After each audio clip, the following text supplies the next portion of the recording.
Yeah, Johnny, while Republican House leaders are making plans tonight to take over that chamber, there are still races outstanding, and control of both the House and the Senate are up in the air. So let's take a look at what could be the deciding races. Let's start here in the Senate and take a look at the Senate seats here. First of all, 48 seats for Democrats right now, 49 for Republicans. Pennsylvania is one of those new Democratic seats because that has flipped with the win from John Fetterman.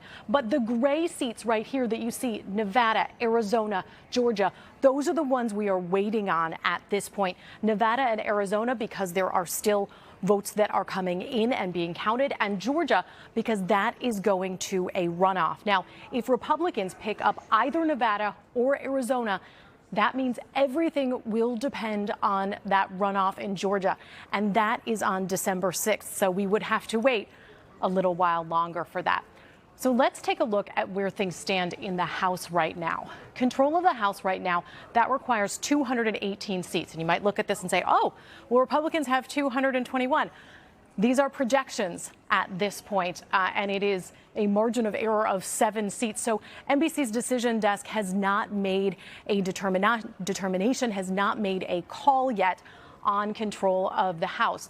But we do know that some of the places where we are waiting to see what the outcome of the races are, they include Maine, they include over here in New Mexico. This race, actually, it looks like that race has now been called.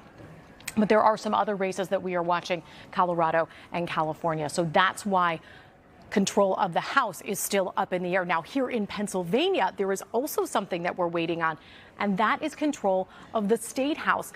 In Harrisburg, the state legislature there, Democrats say they believe they have done everything that they need to do, and they have secured control. However, we are still waiting on some votes to be counted in several races for a determination to be made on that. So that is one thing we are waiting for here in Pennsylvania while we wait for races elsewhere to determine the balance of power in Washington.